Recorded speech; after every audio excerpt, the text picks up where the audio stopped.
aluno, iniciando mais uma aula. Essa é a nossa aula de revisão para a nossa avaliação presencial de número 2.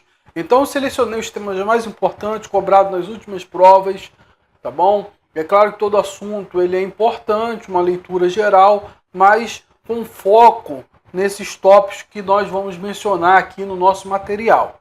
Então, vamos ao nosso slide aqui que eu preparei para a prova de vocês, tá? Revisão da P2. Primeiro tema que eu vou falar sobre ele é sobre auditoria pública versus auditoria privada, tá? Qual é o foco de abrangência aqui de auditoria pública versus auditoria privada? Olha, a auditoria pública, ela vai focar nos órgãos do setor público.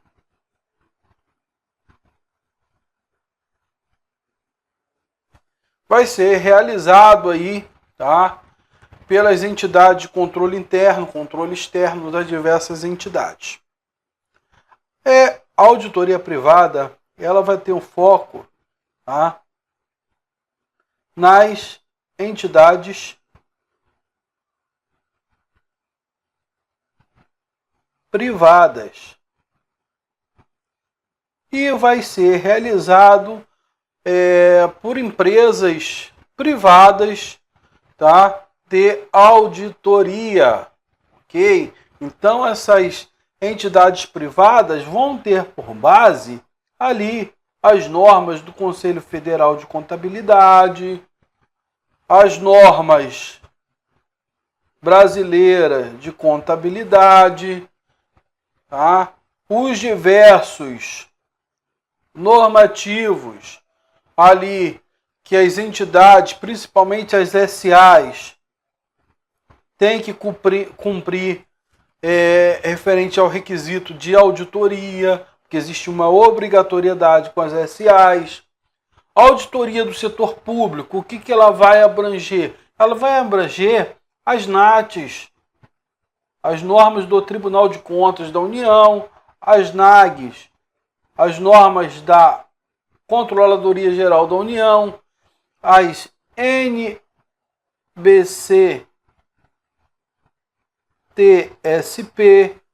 normas brasileiras de contabilidade técnica do setor público, as chamadas ISAI, ISAI 100, ISAI 200, 300, e aí a gente tem uma série de ISAI aqui, tá bom? Então, essas auditorias públicas vão ser realizadas por órgãos públicos e órgãos que fazem parte do sistema de controle interno e controle externo, ok? E esse é o nosso próximo tema que nós vamos dividir. Então, qual é o nosso foco de estudo? Aqui, ó, auditoria pública, tá? Baseada em normas das ISAIs, das NBC-TSP, das NATs, das NAGs, tá? Que são normas, essas ISAIs, ela vem ali das normas advindas das normas internacionais, as NBCs, TSP, advém aí de uma convergência internacional para nacional, as NATs, as NAGs, as normas dos órgãos de controle interno, tá? Inclusive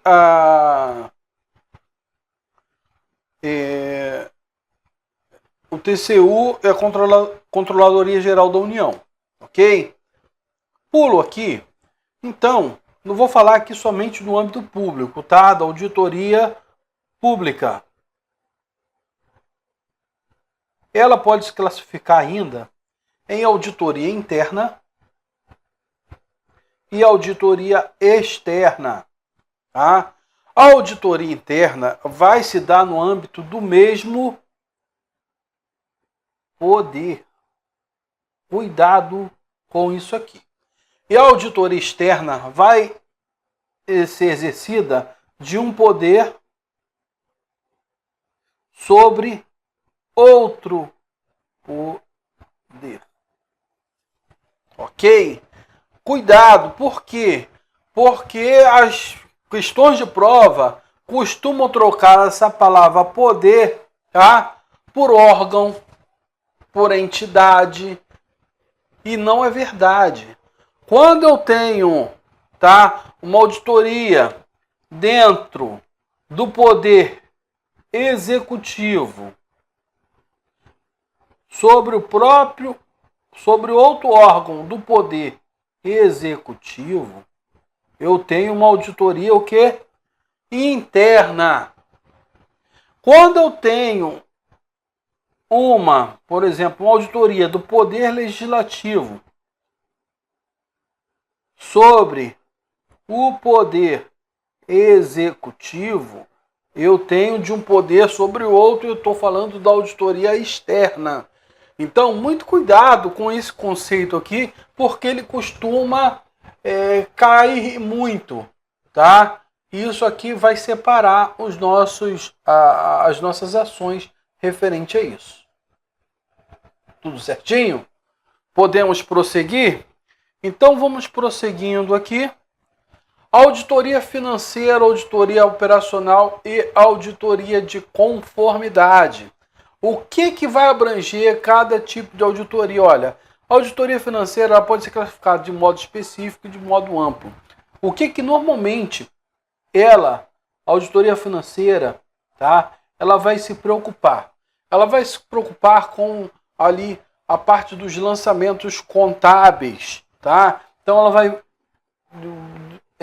se comportar em diversos lançamentos, que pode ser a parte contábil,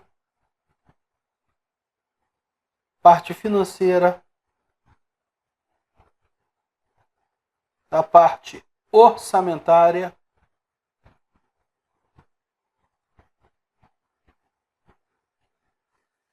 a auditoria financeira vai preocupar em analisar, tá, a situação financeira das demonstrações contábeis.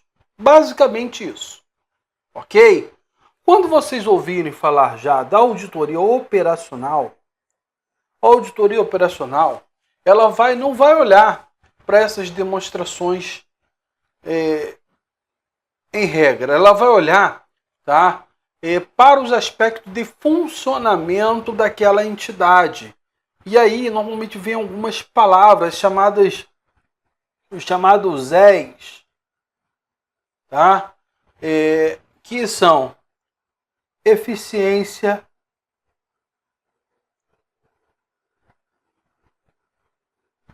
eficácia, efetividade,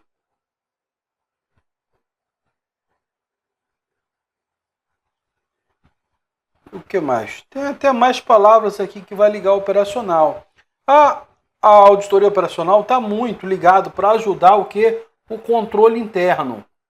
Ela olha para dentro da empresa, vê se o funcionamento daquele setor público está de acordo com um funcionamento desejável. Ela vai olhar ali para mensurar, tá, os custos e tentar reduzir ao máximo esse nível de despesa, ou seja, trabalhar com eficiência, ok? Ela vai olhar ali buscando um determinado resultado, uma forma de trabalho interno daquela entidade. Então, ela vai se pautar muito na ajuda no controle interno.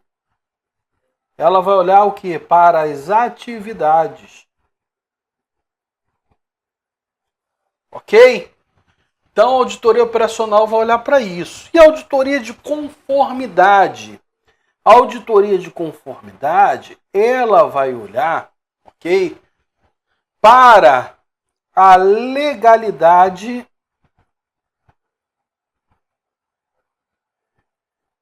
e legitimidade das ações tomadas num determinado processo, numa determinada ação. Então, a auditoria de conformidade está muito voltada para o aspecto legal das atividades que estão sendo realizadas. Tá? Se aquela ação está em conformidade com a norma, tá? Então, ela vai verificar se há uma conformidade conformidade com as normas. Ok? Certinho? Então não tem como a gente confundir esses três tipos. Eu sei que a gente viu nas nossas aulas que existem outros tipos de auditoria, como auditoria de TI, do Intelligence e outras mais. Mas eu estou focando nessas principais que costumam cair. Tá bom? Claro que vocês não vão deixar de olhar as outras, mas isso aqui tem que saber. Tá? E outro aspecto que eu enumerei aqui é o seguinte. Eu vou até marcar de outra cor. Essas auditorias, elas podem ser realizadas simultaneamente. Vou repetir aqui, podem ser realizadas simultaneamente. Por exemplo, a CGU ela quer realizar uma auditoria em determinado órgão. Ela vai ter que realizar a financeira para depois operacional, depois de conformidade? Não. Elas podem ser realizadas de forma simultânea.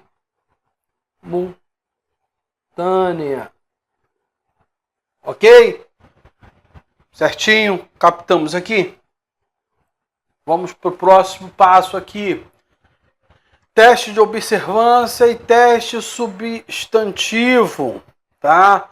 O teste de observância ali são aqueles empregados pelo auditor a fim de determinar o quê? Se os procedimentos internos determinados estão sendo o quê? Cumprido, tá? Então, o teste de observância, ele vai estar ali buscando uma segurança, tá? Dos procedimentos de controle interno, ok? Ele vai estar olhando ali para os procedimentos internos se está sendo cumprido de maneira efetiva, tá? Já o teste substantivo, tá? É quando o auditor busca obter provas suficientes convincentes das transações. Tá? São imprescindíveis em trabalho de auditoria. É por meio dessa aplicação, tá? Correta, que o auditor obtém o quê? As evidências. Tá ok? Então, são dois aspectos gerais. A observância vai ver se os aspectos estão cumpridos. São um aspecto mais amplo. A observância é bem mais ampla. E o substantivo é na busca, tá? É na busca de provas e evidências. Tá ok? Então aqui, ó.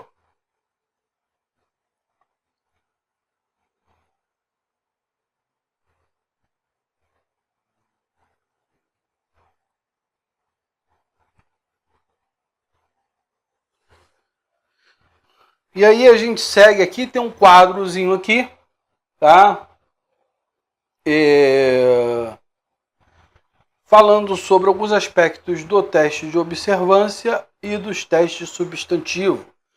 Teste de observância, teste de assinatura, de aprovações, exame documental, teste de segregação de funções, teste de salvaguarda, integridade numérica, teste da documentação de inquérito, aplicação de questionário, conferência de cálculo, exame em contagem física, algo mais amplo, normalmente algo exteriorizado ali a determinado processo. Tá? Já o substantivo ele vai mais a fundo, ou seja, é exame de contagem física, circulação, conciliações, exames dos documentos originais, conferência de cálculo, exame de escrituração, exame de registros auxiliares, inquérito, investigação minuciosa, correlação de informações e observações. Tá bom? Isso aí a gente extraiu lá da nossa apostila. E aí, eu vou falar um pouquinho aqui sobre um dos tópicos que é muito importante. O planejamento da auditoria. Tá? Esse planejamento ele começa a ser produzido sobre dois aspectos. O primeiro é um aspecto estratégico, o segundo, aspecto operacional. Tá? O estratégico é aquele que a gente define o escopo, objetivo e abordagem da auditoria. Tá? Então, o escopo, o que é? Delimitação do objeto a ser auditado e dos critérios utilizados na avaliação do objeto, estando diretamente relacionado com o objetivo. tá bom? E o que é o objetivo? O que a auditoria pretende alcançar, tá? Eu vou realizar determinado tipo de auditoria porque há uma evidência, tá? Há uma suspeita de determinada fraude licitatória. Então vou analisar aquele objeto, aquele caso concreto, com busca a verificar a legalidade dos atos e demais situações referentes àquelas licitações que foram realizadas, objeto da denúncia. Abordagem: a definição dos procedimentos para coleta de informações e evidências de auditoria, ou seja, de que forma eu vou abordar esse tema, tá? Então, esse é o aspecto estratégico, ok? É o aspecto que eu estou delimitando como que eu vou realizar a minha auditoria. É macro, tá? Agora eu tenho um aspecto operacional. E esse operacional vai delimitar, tá, diversas situações que vai ocorrer no trabalho de campo. E aí nós temos cronograma de ação, período de atuação, extensão dos procedimentos de auditoria, assim como a equipe irá atuar nessa auditoria, informações. Essas informações são organizadas e formalizadas em um documento chamado Plano ou Projeto de Auditoria, que é o documento final dizendo como que nós vamos realizar essa auditoria, que vai balizar a nossa etapa de execução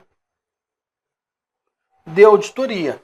Então, essa parte operacional ela vai se materializar no plano ou projeto de auditoria, que vai servir de base para a gente fazer ali o nosso trabalho de campo, a fase da execução, ok? Então, a auditoria ela é dividida em 3 partes, né?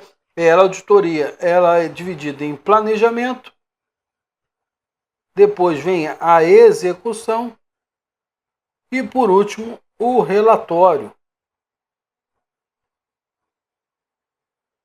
Autor que inclui uma 4ª fase aqui chamada monitoramento.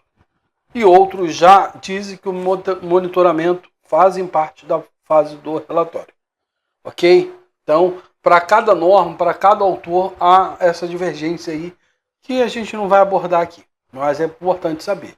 Então, nós estamos falando dessa fase de planejamento, onde há esse aspecto estratégico, onde há esse aspecto operacional, com a finalidade de que a execução seja feita de forma correta. Ok? Tomar cuidado com uma coisa. Na fase de planejamento, pode haver falhas de previsão de alguma situação que eu só vou encontrar na fase de execução. Então, planejei uma coisa, cheguei na fase de execução, vi que houve alguma falha, a qualquer tempo eu posso refazer o meu planejamento. Ou seja, eu estou aqui na execução, identifiquei uma coisa que não estava prevista. Estou lá procurando, tá? Tô fazendo um determinado tipo de medição e verifiquei um determinado fraude naquele aspecto, naquela auditoria, naquele objeto que eu estou auditando. Claro que eu não vou sair para uma outra coisa, um outro campo que nada tem a ver com a auditoria. Mas o que acontece?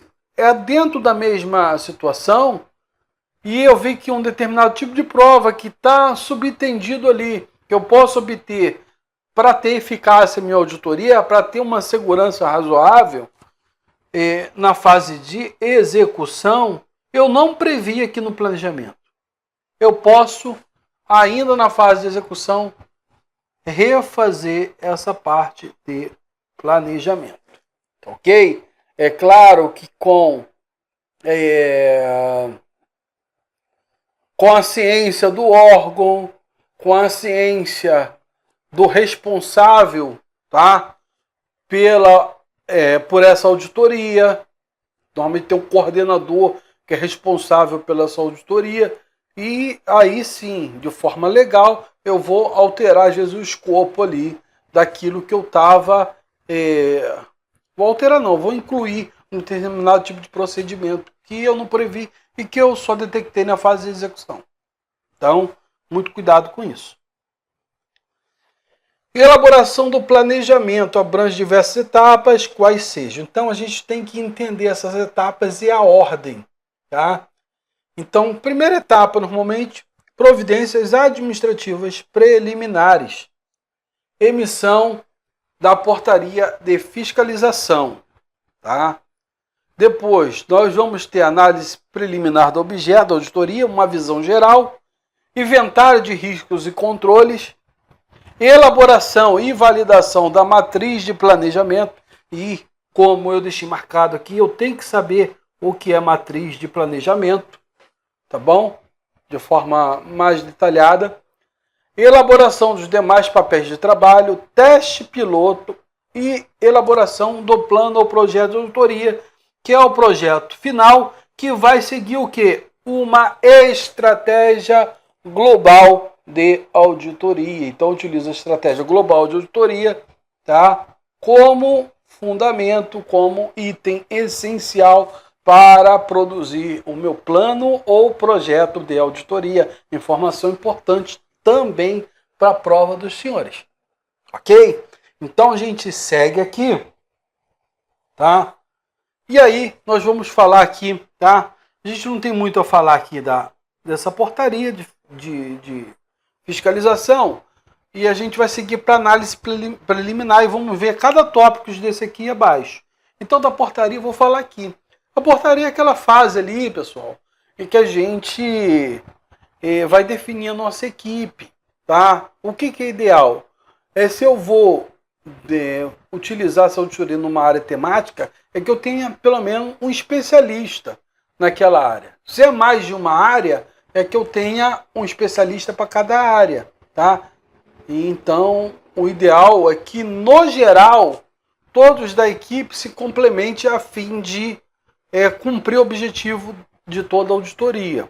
Tá? Então, a gente não pode, eu não posso ir lá para uma auditoria, por exemplo, financeira, sem entender nada de finanças governamentais, ok? Eu tenho que entender o mínimo daquilo ali, o mínimo não, tem que entender a fundo aquilo ali para poder cobrar. Senão, se a gente chega lá no órgão, aquela pessoa não vai. Ah, eu não entendo, eu sou o coordenador, mas eu vou nomear uma pessoa que tenha amplo conhecimento ali. Eu vou para uma auditoria de licitação, eu tenho que ter alguém ali com capacidade técnica de avaliar aquela licitação. Até porque a lei prevê diversos aspectos normativos que, se a gente chegar lá, às vezes o operador que trabalha naquele setor de licitação sabe mais do que quem faz a auditoria. Então, é nesse aspecto aqui que a gente começa, tá, a trabalhar essas providências administrativas preliminares, a fim de que de iniciar a auditoria, tá, através da portaria de fiscalização, ok? Então aqui há essa auditoria, essa portaria de fiscalização, tá? E há também a portaria de nomeação ali da equipe, tá? Então a gente segue para o tópico 2, ó, e a gente vai olhar tópico a tópico aqui. Análise preliminar da auditoria, tá? Visa aí a construção da visão geral. O que a gente vai fazer? Consiste em adquirir informações sobre a instituição a ser auditada, ou seja, eu vou chegar naquela instituição, o que ela faz de fato? Eu tenho que compreender isso, ok? E aí eu vou analisar a legislação aplicável, as normas de instrução específica aplicada àquele determinado objeto, àquele determinado órgão. Tá? Então, por exemplo, eu vou fazer ali uma auditoria de licitações, tá? Em determinado órgão. Aí eu estudei toda a lei de licitações e contratos. Mas se eu não olho a empresa, às vezes ela tem ali, tá? Um contrato de gestão com o Ministério do Planejamento. E se ela tem esse contrato de gestão, a lei de licitações prevê que o limite de dispensa de licitação para ela é dobrada. Aí eu não estudei, aí eu não olhei. E aí eu vou ter um problema. Por quê? Porque eu vou cobrar às vezes o limite no meu relatório e eu vou passar vergonha porque eu não entendi a legislação daquele órgão, como que ele está estruturado. Então é importante tanto a legislação do objeto quanto do órgão. Eu tenho que entender o organograma, fluxograma, rotinas e manuais daquela auditoria que eu vou realizar, naquele determinado órgão, programas e ações gerenciados, planejamento estratégico operacional, os resultados dos últimos trabalhos realizados, ou seja, houve auditoria anterior, o que foi mensurado lá, o que foi pontuado, foi corrigido, não foi corrigido, as diligências pendentes de atendimento, ou seja, houve uma diligência anterior, houve uma recomendação, mas a recomendação não foi atendida. Por quê? Qual é a causa? É algo justificável? Não é justificável? As contas dos últimos exercícios, ok? Para eu também compreender o acompanhamento daquele trabalho. Então aqui é a análise do objeto preliminar da auditoria, tá? Ah, professor, isso aí a gente faz como? Normalmente a gente solicita o órgão, exatamente para a gente já chegar na fase de execução tendo ciência. Então aqui vocês estão solicitando informações para planejar a auditoria, ok? Aqui vocês não estão, por exemplo, tá olhando as diligências pendentes de atendimento, vocês não estão executando nada, não vão iniciar o processo de execução. Vocês só estão verificando o que foi feito e o que não foi feito para poder chegar no local de trabalho, ou então na fase de planejamento, mesmo à distância, e poder fazer essas pontuações, tá? Essas verificações. Inventário de riscos e controle. De acordo com as NATs, normas do Tribunal de Contas, o inventário de riscos e controle avalia o grau de asseguração dos controles internos das organizações, para que a execução de suas atividades e princípios constitucionais da administração pública seja obedecido, conforme o Manual de Gestão de Riscos. O risco de auditoria é a possibilidade de ocorrência de evento que afete adversamente os seus objetivos. Destaca a importância do planejamento, pois ele deve reduzir o risco de auditoria a um nível aceitavelmente baixo, minimizando possíveis distorções no seu resultado. Então, o risco deve ser aceitavelmente baixo. Por quê? Porque eu não posso realizar uma auditoria em que eu tenho um risco de errar muito grande.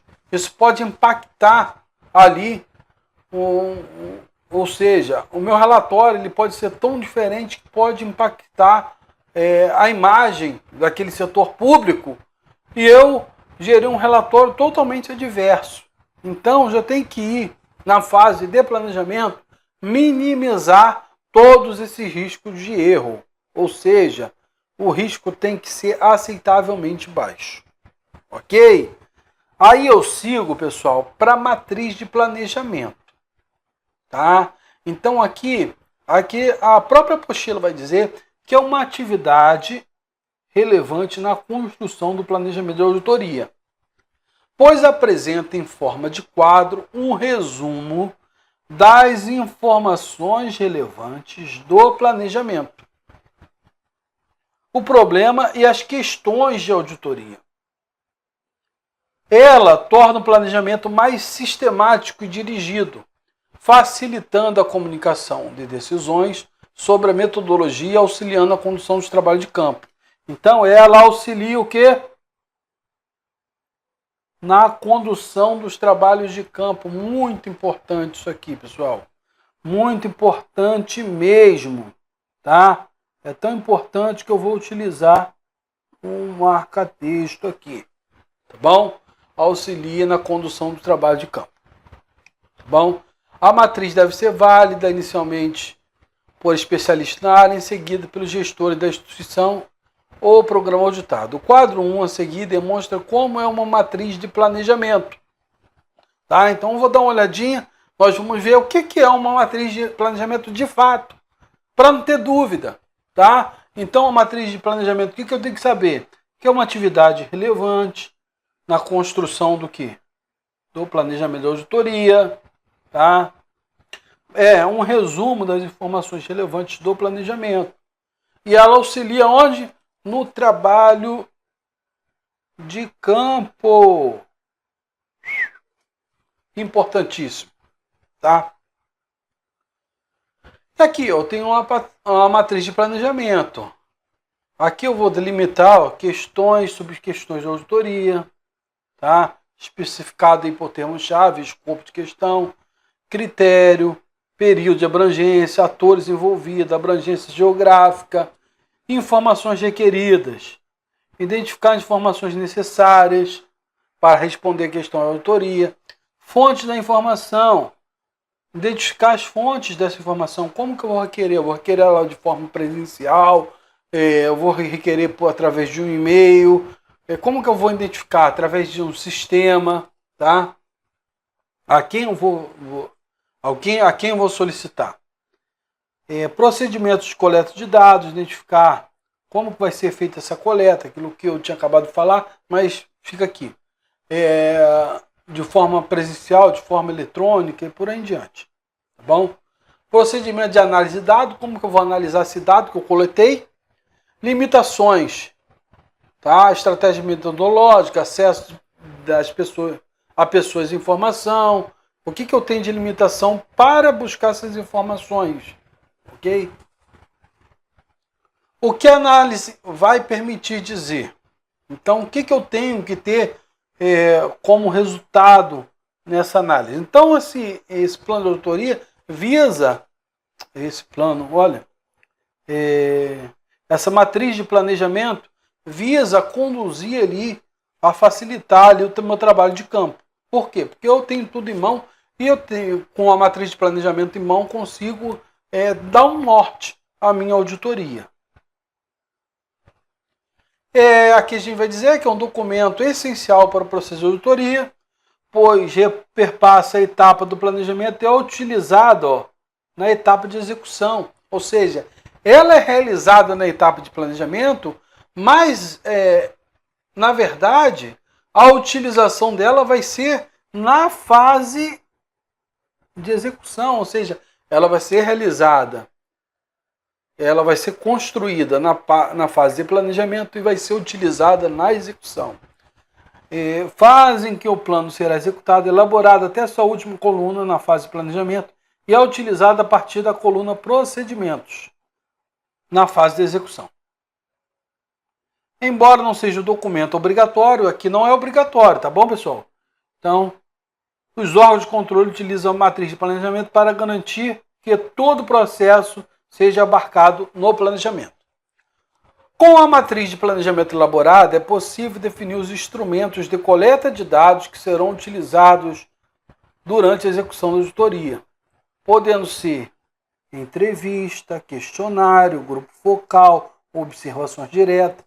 Esse instrumento deve ser testado pela equipe com a realização do teste piloto. Então, o teste piloto, pessoal,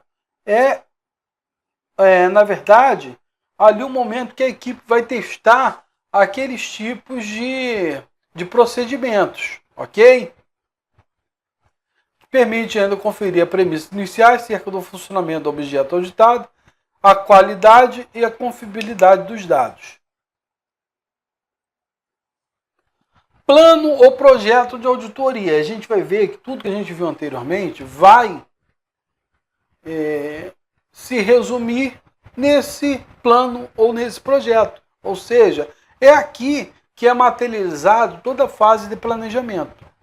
Por fim, ocorre, tá, o plano ou projeto de auditoria, que resume a natureza do trabalho a ser realizado, os resultados que se pretende alcançar. Ok? Bem como estabelece a motivação para se investigar determinado problema. Ou seja, ela abrange informações, conhecimento adquirido ao longo da informação do planejamento. Basicamente, o plano do projeto de auditoria é que vai formalizar, de fato, a fase do planejamento.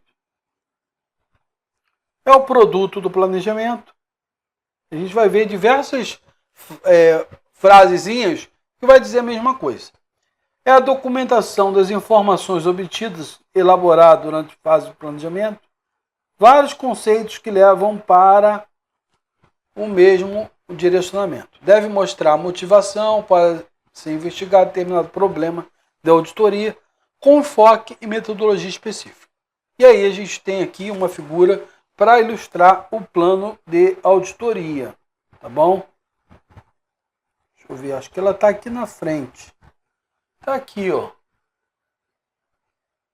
Mas a gente tem um slide mais aqui porque a gente vai falar sobre uma recomendação do TCU sobre esse plano que contém esses itens aqui, ó, descrição sucinta do objeto, os objetivos do trabalho, questões a serem investigadas, procedimentos a serem desenvolvidos, resultado esperado com a realização da auditoria, a matriz de planejamento, que resume as informações centrais do objeto. Então aqui, muito importante, conceito de matriz de planejamento, cronograma proposto, trabalho e estimativa de custos, inclusive de contratações de especialista quando for o caso. Ou seja, eu vou fazer uma auditoria no setor público que eu não tenha nenhum especialista no caso, eu tenho que fazer com a contratação de um especialista naquela área.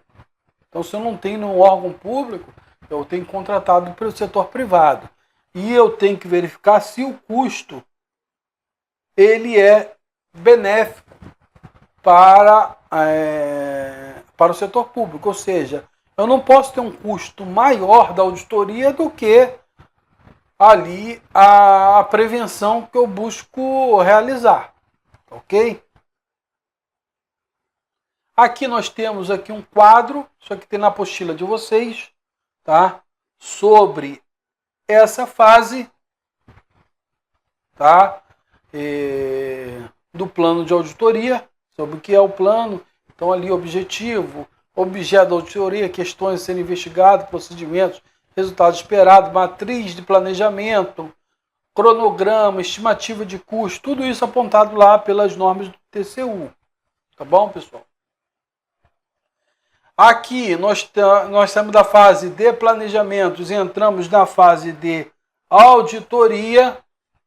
Tá? A transição entre a fase de planejamento, execução e auditoria ocorre de maneira discreta, pois ambas envolvem análise e avaliação de dados e informações. A avaliação do objeto de auditoria na fase de planejamento, que se estende até a conclusão da fase de execução. De acordo com a Controladoria Geral da União, Araújo afirma que a execução é a fase de aplicação dos procedimentos de auditoria, objetivando a obtenção de provas e evidências. Muito importante, tão importante que eu marco aqui com minha caneta marca-texto. Provas e evidências. Então, quando eu falo da fase de execução, eu estou buscando provas e evidências. Opa! Tá tão feio aqui que eu vou apagar. Deixa eu voltar aqui com minha caneta.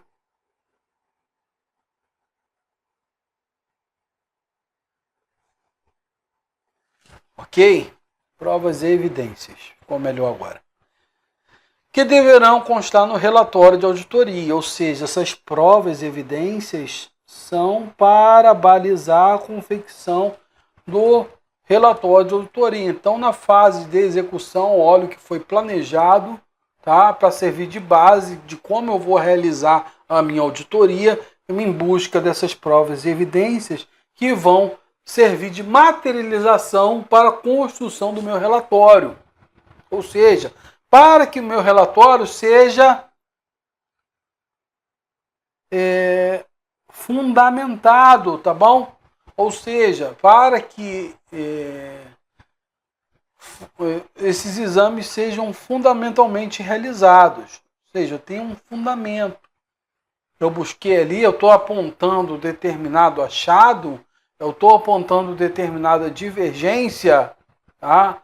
Então, essa divergência está sendo de acordo com um determinado documento. Ela está documentada de acordo com os papéis de trabalho.